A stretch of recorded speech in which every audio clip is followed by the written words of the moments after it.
Loretta, it's so exciting to be recording with you again. It's been a while. We're on episode 16 of The Missing Link in Your Healing. And I've really missed, I've really missed speaking to you. We've had some really wonderful feedback about the podcast. It's still relatively small, but has a wonderful international audience. So if anybody's just diving into this episode, please go back, because every episode we've done is a piece of the puzzle in the missing link is a missing link in your healing. Mm-hmm. So we've spoken about the unconscious, limiting beliefs that are mostly unknown to us until they become known. We've talked about emotions being able to kill or cure. We've talked about feeling our feelings, and we talked about fear. And we are going to do a masterclass on fear, which we'll talk more about at the end. So today we're going to dive into anger. We've separated out anger and fear because they're two emotional factors or emotions, particularly if they're repressed or not dealt with in the right way, that have been shown to be a major risk for disease, especially autoimmune cancer, the MSs, things like that. So anger is an interesting topic. It's a very big one. It can be quite paradoxical and even a little bit of confusing, actually, if it's the whole picture isn't made clear. So I was reading Gabor Mate's book on When the Body Says No recently, yet again. Sometimes I read books 5 times if they really resonate. And he really dived into anger as being a major risk factor for disease. And he quoted Bruce Lipton, who said exactly the same. The thing, though, is to know about anger, and this could be a missing link if you don't know it, is that suppression of anger or repression of anger is very likely to make you sick, because that often starts in childhood and it becomes a lifetime habit, sometimes completely unknown, and ends up, boom, one day at 56, like me, with cancer, or one day with an autoimmune disease, and it could be many years down the line. But the other thing to know is that the inappropriate expression of anger, like rage or screaming and shouting and hurting people, is very, very damaging for the immune system and the body as well, more orientated towards heart disease and hypertension and things like that. But Loretta might speak a bit more to that. So we're not going to dive hugely into research today. Loretta and I always debate. I'm a very I want to know what the research says, even though I'm the one who just wants to help you. I just want you to know how to sort it out. And Antoinette wants you to know that what we're telling you is legit. So maybe that's exactly why we got put together. So there is a lot of research, and it's been there a long time. It's becoming more and more out the closet again. For some reason, this medical research, real research, has been in the closet for a very long time. And really all it's saying is that, they even come up with a cancer personality now and a type C personality. We might do a whole episode on that. So if we talk about these things, it's not to judge you. If you're sick, you've done nothing wrong, please. I've had cancer, autoimmune diseases, but really just to create awareness and understanding of how it unconsciously probably happened to you and how you can take responsibility. I just want to add something about the research. I'm going to talk about research for just 2 minutes, okay? So the study that I'm going to quote is old now. But when probably 10 or 15 years ago, I went to a lecture by a medical doctor who was talking about the mind-body connection. And he posed the question and said, how long do you think it is from the time that something is published in a peer-reviewed medical journal to the time that it becomes common knowledge and common practice in medicine? And he asked this question, and people put their hands up and went 1 year, 2 years, A study had been done that showed 17 years. 17 years from the time that a peer-reviewed journal that actually has an outcome, So for example, like cholesterol and heart disease. So, just recently there's been all this debate that fats don't really make such a big difference and that, blah, blah, blah. We're not going to go down the cholesterol rabbit hole. But 17 years from the time on average that it's published in peer-reviewed journals and it's accepted as scientifically correct before it becomes common practice in life. You go to your doctor and your doctor actually does whatever that research has shown. So this is why, Antoinette, we can look at research from the 60s and 70s and 80s and early 2000s and ask ourselves, well, if this research has been around for such a long time, why isn't it known? There are many other reasons why it's not known, but that's one of them. Interesting, right?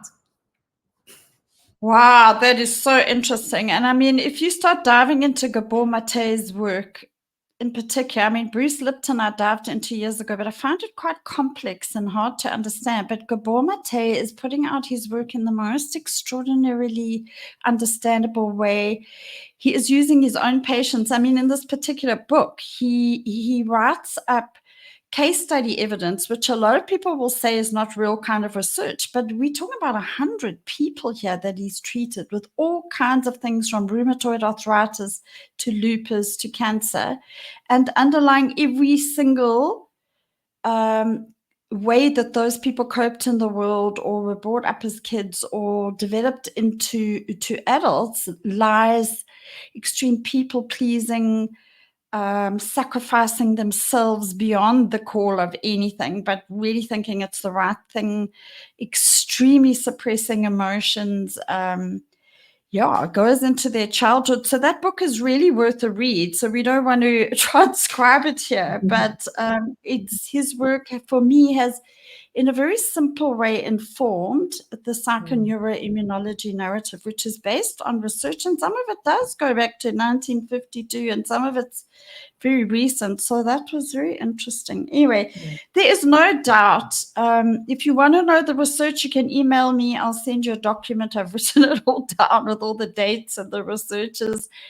But there is undoubtedly a link between your anger and illness, and then appropriately expressing your anger and working with it has been honestly shown in studies right way back as well to give people a better chance of recovery or a longer survival. And even in research with rats, they've shown that rats that are put in a cage together and fight, who have got tumors, they give them cancer, shame. And then they fight, or they have rats that don't fight. The rats that fought had a far better survival chance than the rats that didn't. So I think really to say just that anger raises a lot of questions for a lot of us. And I was one of those people because I didn't know that suppressing anger was something I was even doing. I didn't know it was appropriate and healthy and important to acknowledge and process anger. I had no idea because I'd never experienced a day of anger in my life. Hello, because it was so deeply repressed, and I was doing all kinds of coping mechanisms, which I didn't know, from addiction to avoidance to denial to, and I had such extreme rage, not just anger. In the next episode, Loretta and I are going to talk about how my rage actually came up this morning. But so the thing is, people will say, okay, now you're telling me, Antoinette, suppressed anger leads to disease. But you're also telling me if I act out my anger and I'm quite extreme about it, I'm also going to have a heart attack. So what's the story here? That's like a paradox. So I think the thing is, how do we do this? Because both the repression and the rage represent a fear of the genuine expression of anger. So I don't know, Loretta, maybe you could pick it up here, or I can, just to say, why is anger so necessary, and to know how to do this, because we have to be able to express our anger. And we take our leaf out of the animal kingdom books. So I don't know if you want to speak to that, Loretta. No, you can do that part, and then I'm going to jump in because I've got something to say. I'm going to be patient and wait my turn. Oh my word, Loretta. Thank you. That's huge. In the animal world, anger is not a negative emotion. An animal experiences anger when it feels threatened or frustrated. And the interesting thing I learned this weekend when doing research, I didn't know that although animals don't have conscious knowledge of emotional phenomena, they do feel emotion and experience physiological changes in their own emotions. But the thing is this, they manifest behavioral displays. So the whole purpose of that is because if you go into fight and flight, which is what happens if you don't express your anger, you don't acknowledge it and express it. There's the creature or the human goes into fight or flight. And this fight or flight demands such expenditure of energy and imposes huge risk to energy and to even death of an animal. Mm. So what does an animal do? Its intermediate reaction is to display.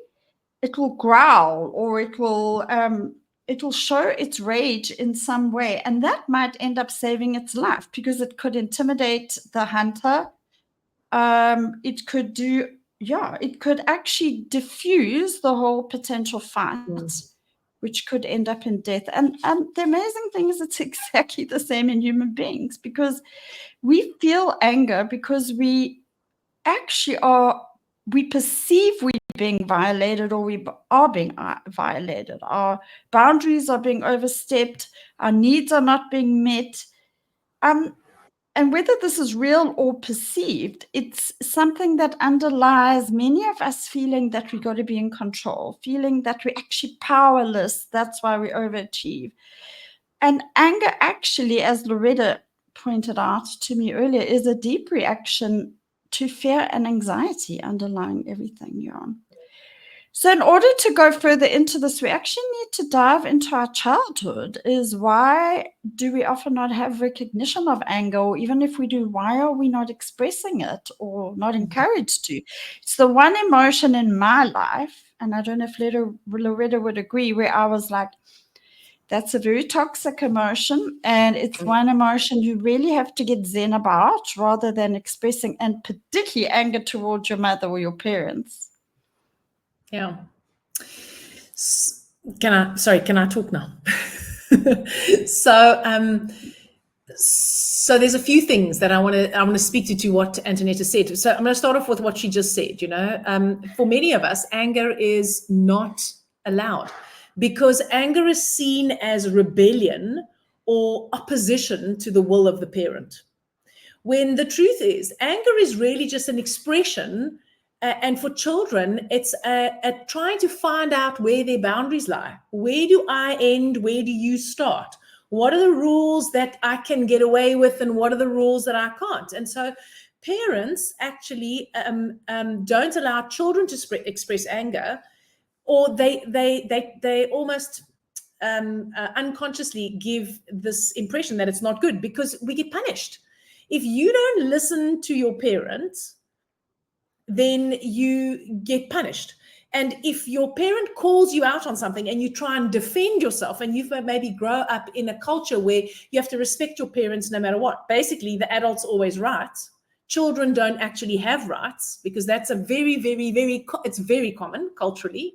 And our schools perpetuate this, just saying, that, the adult is right, because the adult's the one with the power. So children generally already feel powerless. And what they're trying to do is, as they get closer to 3 years old, their egos are becoming more and more developed, and they're getting a sense of who they are and what they can do in the world. And in order to do that, they've got to challenge some boundaries.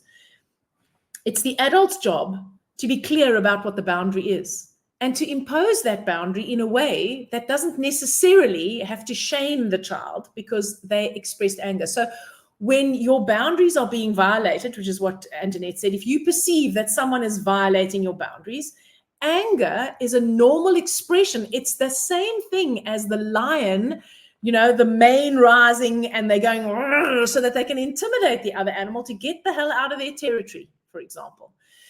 So that's one of the reasons why it's not acceptable. It's also culturally, because, I think it's seen as rebellion towards adults, and adults need to be respected because adults are always right just because they're grown up. And so, and very often we get punished when we're angry. So that's why we call it the terrible twos and I don't know what they call the threes, but quite frankly, at 3, that's when kids really get their tantrum on, right? And tantrums are very often as a result of the child not knowing where the boundaries are, or the parent being, these are the boundaries like this one day, and then these are the boundaries the next day. Today we don't have sweets in the week, but tomorrow mommy's exhausted, so we put you in front of the TV and you can have as many sweets as you like. I mean, what does the child learn there? Okay, so it's not really a parenting podcast, but so anger is a healthy way of expressing that you are uncertain of where the boundary lies, or where your boundary is and someone has just stepped over it. And that I don't think is respected in parenting, quite frankly. And then there's this issue of negative emotions. Positive emotions and negative emotions. Children get rewarded when they do what we think is a positive emotion. When they stoic. I was like that. I was a stoic, suck it up little girl. And I was hugely rewarded for that, because I was the one who actually kept it together and didn't lose my marbles, didn't lose my temper. And I grew up in a household where my father was Italian, like off the boat kind of Italian, typical. He was hot-headed. He'd lose his temper and then he'd scream and shout, but it was always about what was going on in the moment, right? He never used to get angry about 10 years ago, right? My mother, she was more of a specialist on that, right? And so because this was scary, and my brother and my sister were also quite volatile and they were much older than me, I learned that the way that I don't want to express anger in the way that they expressed it, which is why I didn't get angry. That's why I was praised for being the calm one, the level-headed one, the one who wasn't like the rest of them, who were such hotheads. But here's the thing. There are no positive or negative emotions. They're just emotions. That's the first thing. And the second thing is feeling a feeling and expressing a feeling are two different things. So we're talking about healthy expressions of anger in response to feeling the anger. So I just want to make sure that, because we spoke about this in the fear one, it's really important that you acknowledge it. You see it's there. You can, it's difficult to do this in the moment, but you may have to do this afterwards, right? You see why it happened. You understand why it happened, and you allow yourself to feel it. So I was in therapy for quite a while at one point in my life, as we all are, I hope. And I remember the therapist saying to me explaining this to me and asking me why I don't get angry. And I said, well, I get angry, I get irritated. And I raise my voice, but I don't do like the hectic scream and shout thing. I don't do that. And when we unpacked it, she was like, you know what? You are confusing the expression of anger, the way in which anger, this expression was shown to you as a child. You're confusing that with feeling the feeling. So because expressing it in that way is not acceptable, you're not even allowing yourself to feel it. You're not even acknowledging that you're angry, because if you acknowledge that you're angry and you feel angry, you think that you are going to shout and scream and say really mean things that you can't take back. But the truth is, you can acknowledge your anger and you can feel it, and then you can choose to express it in a way that's not like it was mirrored to you as a child. And this was like a massive light bulb for me. I was like, oh, okay, so you can feel it, but you don't have to express it. And anger is a very active emotion. It's a very active emotion, so it's quite difficult to just sit with, because when you feel, when you get angry, you want to defend your territory. That's what I mean by active. When you're sad, you tend to want to be on your own or withdraw and cry on your own. But when you're defending yourself, you come out, all right, if you're not doing it in a sort of very passive kind of way. So it's very important that we be clear that expressing it and feeling it are two different things. And usually, if you can allow yourself to feel it, you don't have to worry too much about whether you're going to express it positively or negatively. And expressing your anger could actually be just saying why you are angry. So, 2 minutes ago, before we started this podcast, I work from home. My husband works somewhere else. My dog is barking. My gardener's making a noise. My husband has come home unexpectedly, and he's got a co-worker here, and there's a noise, and I want to start recording my podcast with Antoinette. This is my office. I'm irritated. So, I can't remember what I said to him in the passage, but what I'll definitely say to him when I see him this afternoon is, you know what, if you're coming home, won't you please just send me a message so that I can say to you, please, I'm recording at 11, or I've got a client at 11. Okay. So that is an expression, a calm expression of the fact that I was pissed off at him because he was messing with my mojo. So if you allow yourself to feel it, if you acknowledge, yes, he just made me really angry. And Antoinette and I had a conversation, was going, yeah, this goes right back to my childhood. And I get why I'm so irritated by this. So when you get it and you know it, and then you allow yourself to feel it, and I may have to spend a bit of time after this podcast feeling it before I see my husband, then you can actually express it in a healthy boundary kind of way. You know what? This is my boundary. This is my place of work. I need you to respect that. So do you think that you could just send me a message before you're going to come home unexpectedly at 11 o'clock on a Monday morning? So very, very important that. The other thing that is important is that your anger is required in order for you to have a boundary. So the thing that Antoinette was saying, that, people-pleasing behavior very often is a sign of internalized or suppressed anger. When you're not clear about what your needs are, that's a boundary. I need you to let me know if you're coming home unexpectedly. That's a boundary. I have a need to know that my office space is my space, unless someone needs to come into it. So it's not that no one can come into it. It's a boundary. And so when we are compelled to be people pleasing, when we say yes, when we actually mean no, when we put up and shut up because we don't want to be disrespectful or because we're avoiding conflict, then we are not we're not being clear about our needs. We're not actually placing, people think boundaries are all about like, no, I will not put up with this and I will not tolerate this. And yes, it can be, but boundary can also be, I need this. In order for this relationship to work, this is what I need. Now, my partner might point out that my need is something that I need to take care of myself, possibly, or my therapist. That's okay. It's not about what do you do with it. It's about, are you clear that this is a need of yours? And are you expressing that? Because that's part of the boundary issue. And when we suppress it or we internalize it, the message that we're giving our subconscious is that it's okay for people to disrespect our boundaries. And your immune system is part of what they say in Jinshin Jitsu is the second depth in your physiology. And it's got to do with your lymphatic system, your connective tissue. It's part of the sort of scaffolding that keeps everything in place. So when you're telling your subconscious that it's okay for my needs not to be met, I don't have clear boundaries. Your immune system is, well, who's the enemy and who's a friend and who's a foe? Because when I'm clear about what my boundaries are, my enemy goes, okay, this is unacceptable. My immune system says, viruses are enemies. We got to get rid of them. Foreign bacteria, enemies. Got to get rid of them. Dead cells, enemies. We got to get rid of them. Abnormal cells, enemies. We've got to get rid of them. Clear parameters. But when your boundaries are very fluid and you're not clear about what your needs are and how you can get your needs met or how you can meet your own needs, but when you're not clear about what they are, the message you're sending to your subconscious is, well, we don't know what's a friend and what's a foe. And then your immune system goes, friend today, enemy tomorrow. So then the abnormal cells multiply and then you have a tumor.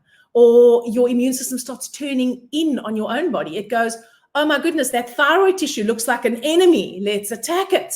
All right. So when you're not clear about your boundaries, then your immune system starts getting unclear about its boundaries.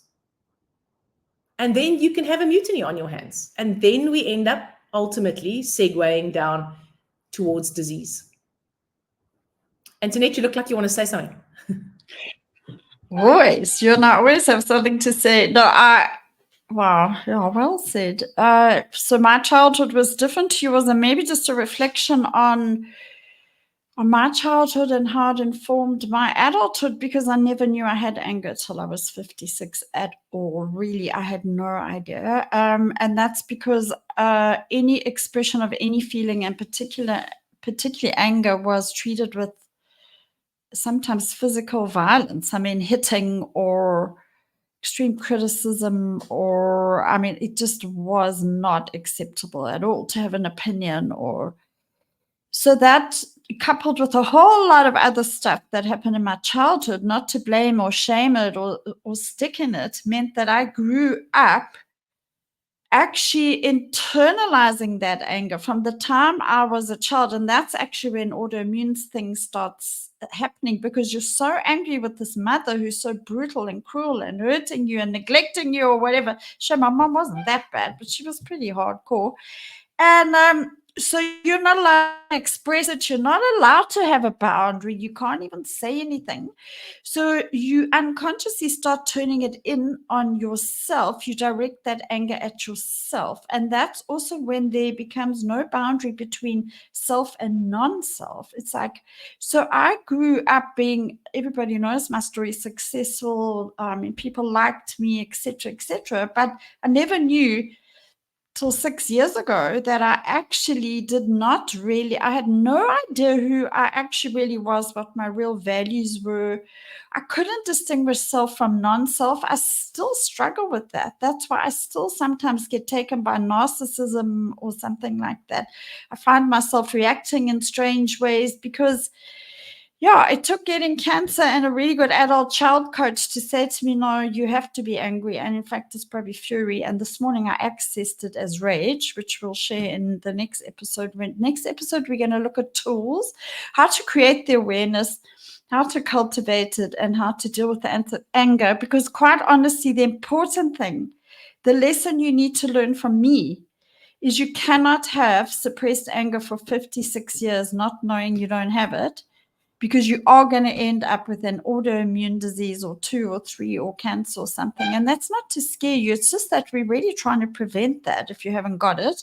And if you have got it, accessing, but even just being aware of it is not an easy thing to do if it's never been anything in your life. I don't know what I did. I suppose I just people pleased over and over again, tried to be nice, tried to overhelp, try to do all kinds of spiritual stuff to sidetrack looking at my real unconscious stuff. And anger only came up really at 57 years old. So we are going to talk next week about how to start, because sometimes anger is disguised as other things. Extreme irritability at small things. Like overcompensating and all kinds of things which you may not ever see as anger, and then or passive aggressiveness. The passive can go on for years until it becomes the volcano explodes. Even indecision. I want to just add indecision, because you wouldn't think that indecision seems like anger, right? Not taking action because you can't decide. Absolutely. But just think about something that you struggle to decide about, right? And the closer it got to the deadline, how frustrated you got with yourself because you couldn't make that decision. So indecision is an interesting one for me as well. And disappointment. Disappointment is a milder, more under the radar form of anger. So when I studied Chinese medicine, I've mentioned this on the episode we did on energy, but in Oriental medicine, not just in Chinese medicine, the organs all occur as functional couples, and there's a cycle that these organs support each other. And because there was no separation in those forms of medicine between physical, mental, and emotional, all the organ couples have a coupled emotion. And the emotion of the liver and gallbladder is anger and resentment. And I didn't know this, but guilt. So in Chinese medicine, they say anger, right? And so the stereotypical person who had like liver issues was, that sort of angry, overextended, work too hard, play too hard, drink too much booze, that sort of that stereotypical, I don't know, probably 70s or 80s kind of businessman, too many business lunches, too much power and authority, too much stress, okay, that. And I have always had, when I say always have, I've always had a very sensitive liver. I can't tolerate alcohol, hypersensitive to food, chemicals, alcohol, any of those kind of things, right? And I didn't get angry. So I was like, you know what? I don't understand this. I don't understand why I've got this liver and gallbladder issue when I don't really have anger issues. But remember, the body never lies. The mind always does, right? Which is why God put the clues in the body.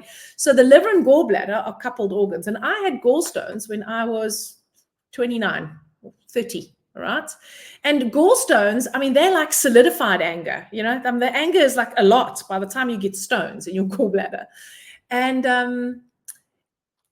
then I studied Jinshinjutsu, and actually it wasn't Jinshinjutsu. It was something John DeMartini said.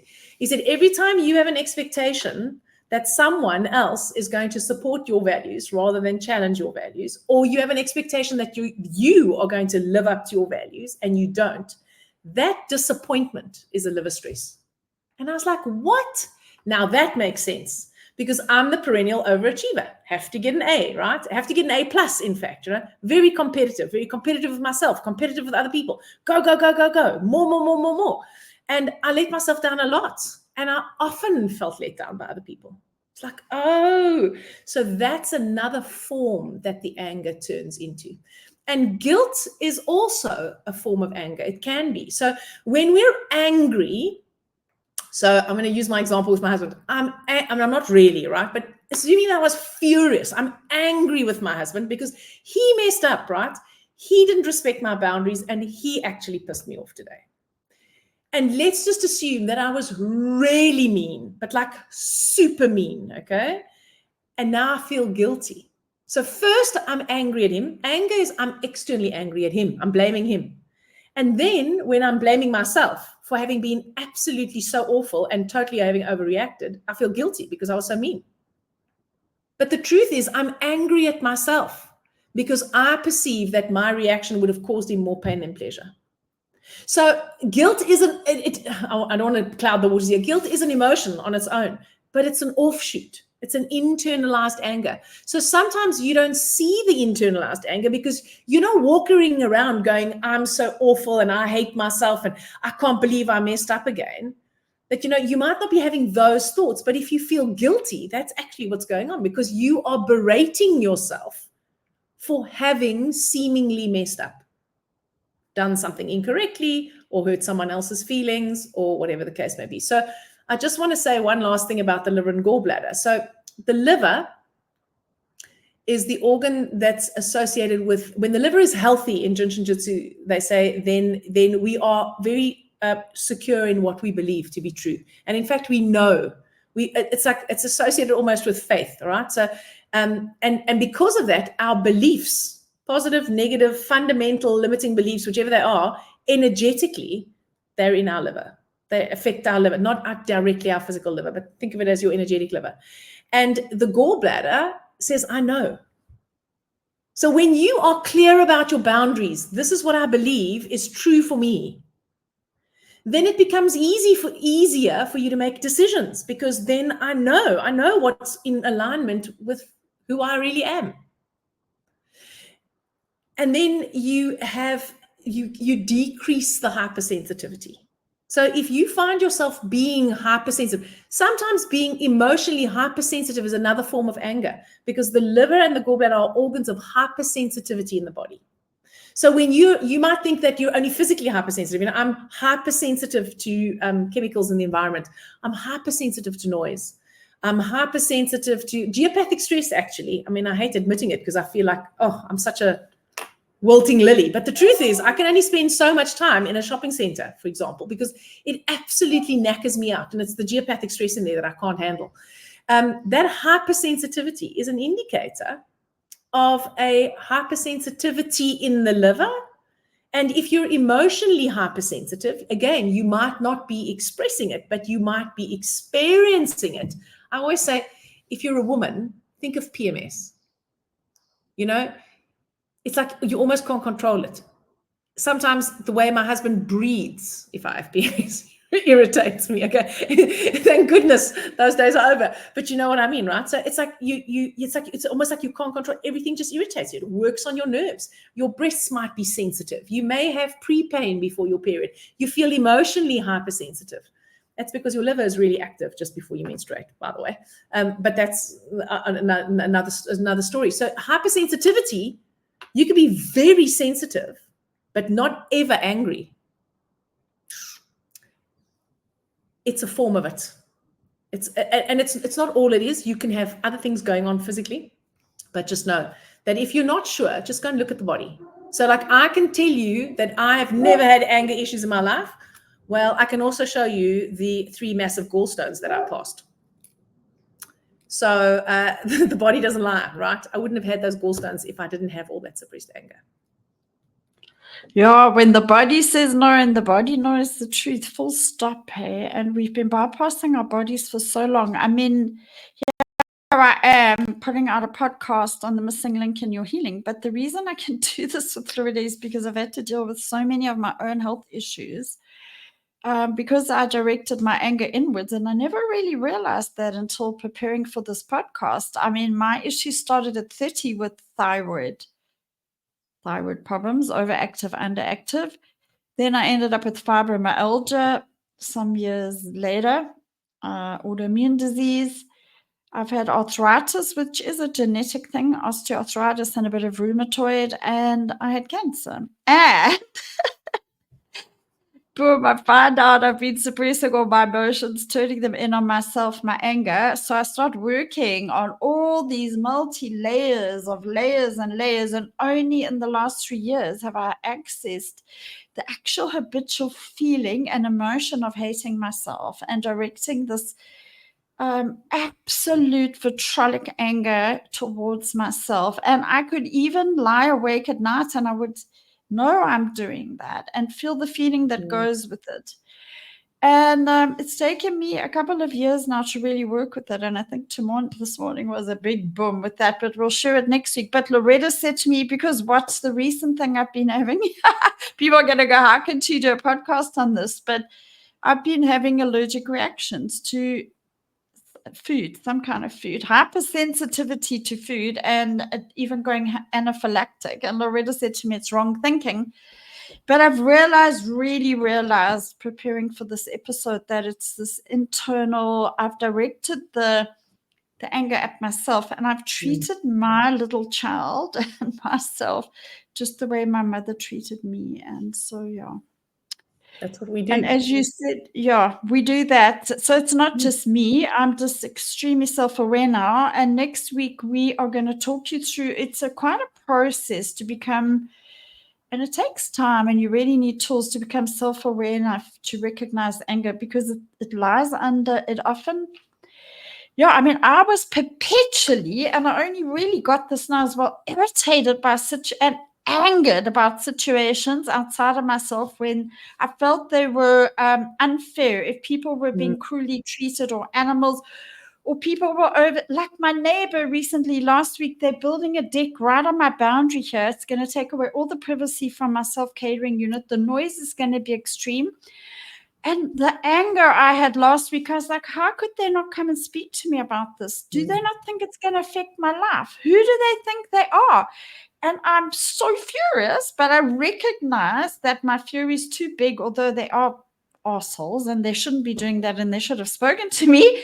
I'm too angry. So I'm like, start taking the tea towel and I beat it against the cupboard, because I'm like, I just need to get this anger out of me. And then I go to the beach and I'm like, oh, I don't know, I'm praying and I'm talking and I'm screaming and I'm like, oh, because I'm so agitated and so angry with these people next door. But I know that if I go next door, like I would have 5 years ago, I will let them have it and the whole thing will escalate, because I'll just. Yeah.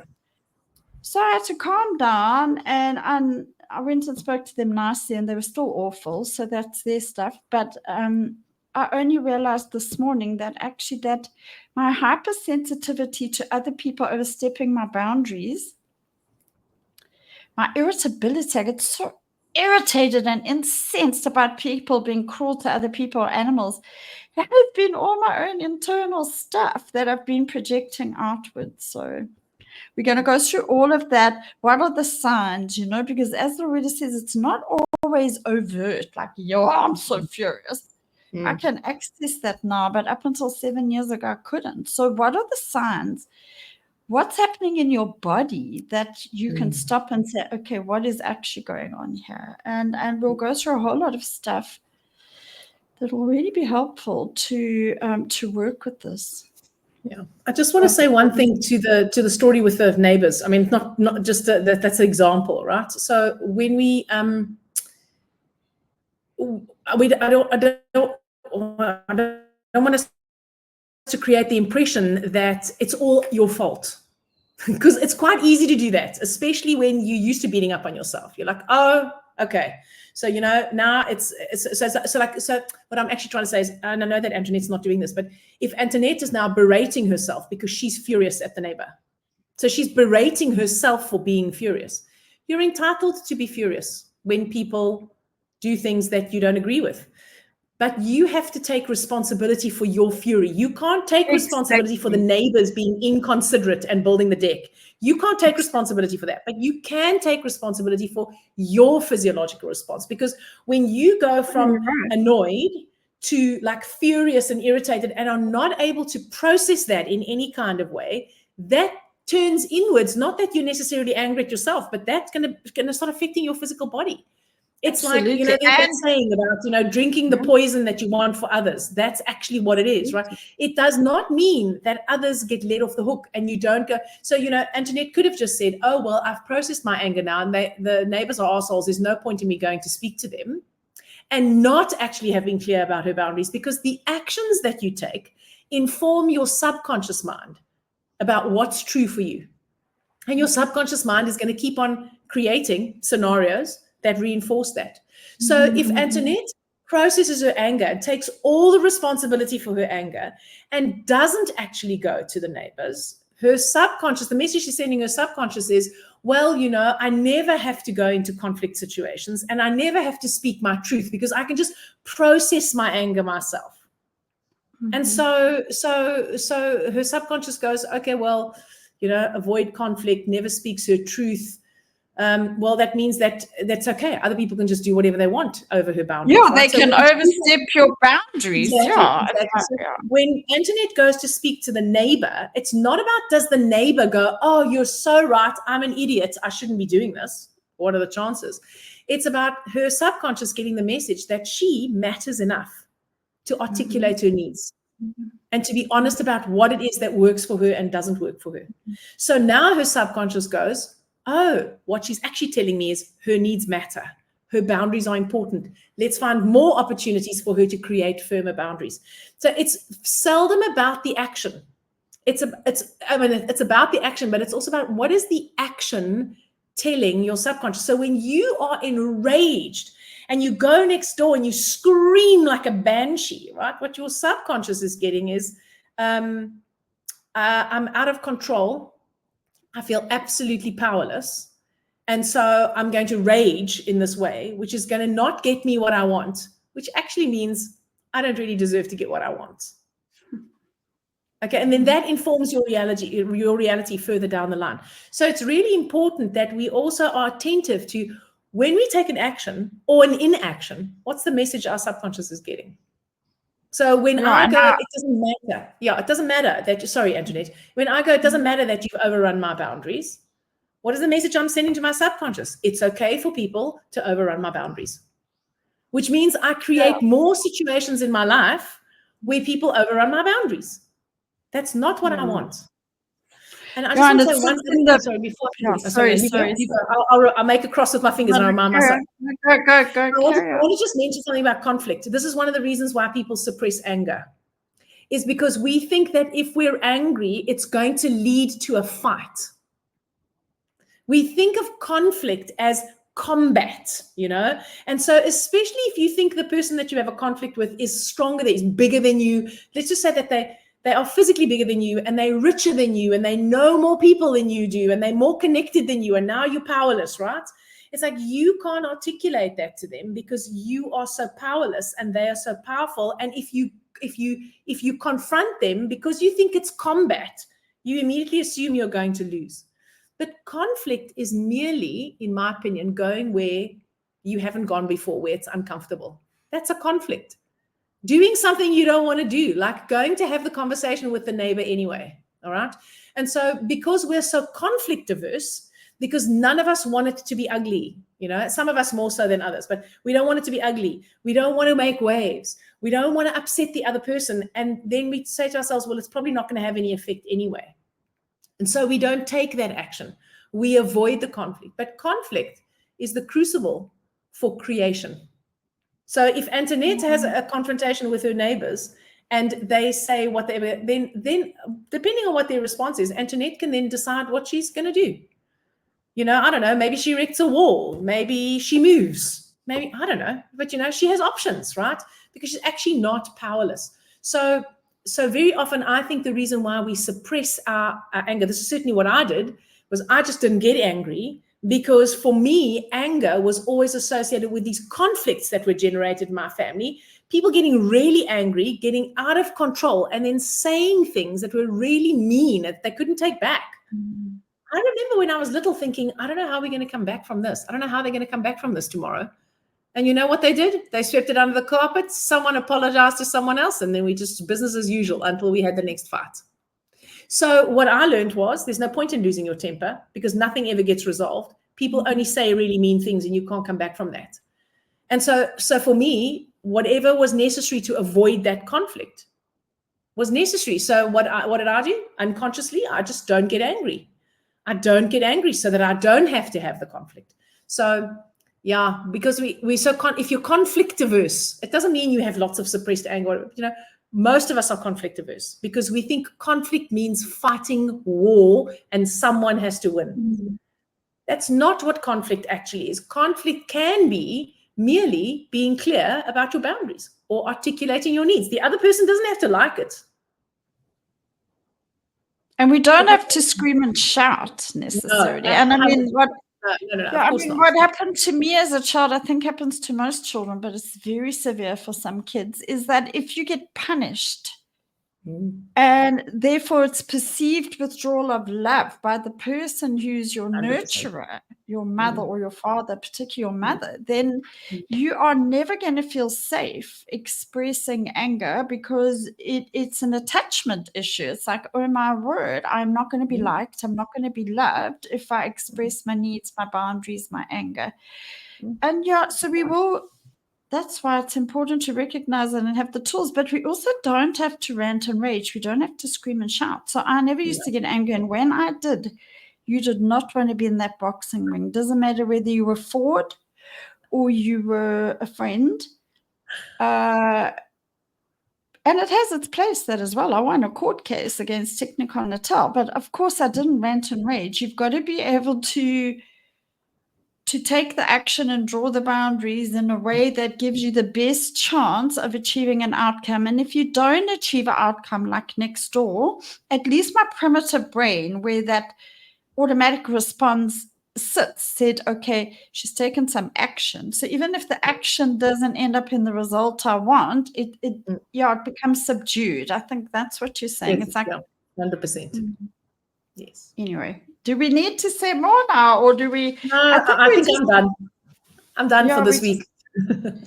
We just need to loop it back just as a reminder that this is a podcast where we look at the relationship between the stuff and your health. So I think we have given you enough information to make you realize that there's a huge impact of not working with this stuff. So Loretta said to me this morning, because I had my own big process, which I'll share on the next episode, that underlying anger is often grief, actually. And that's the very thing that came up for me today.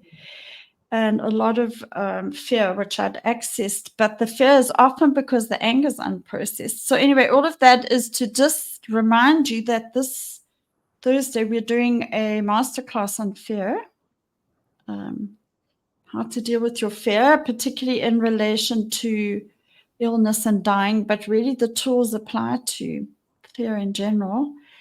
And if you can't make it live, it's Thursday evening, 6 to 8 p.m. South African time. You can buy the recording. We will supply, if you sign up and you can't make it, we will supply. It's pretty much a manual, the slides, audio of the processes. So it's really good value at $27 or 450 Rand. So we hope to see some of you there. Thank you, Loretta. Thank you. Thanks. Okay. Bye, everybody. And Bye. thank you. Please give us feedback and ask us questions anyway on the podcast channel, on YouTube comments, on Facebook. We'd love to hear from you and hear what you have to say and any questions. Okay. Bye. Thank you. Bye.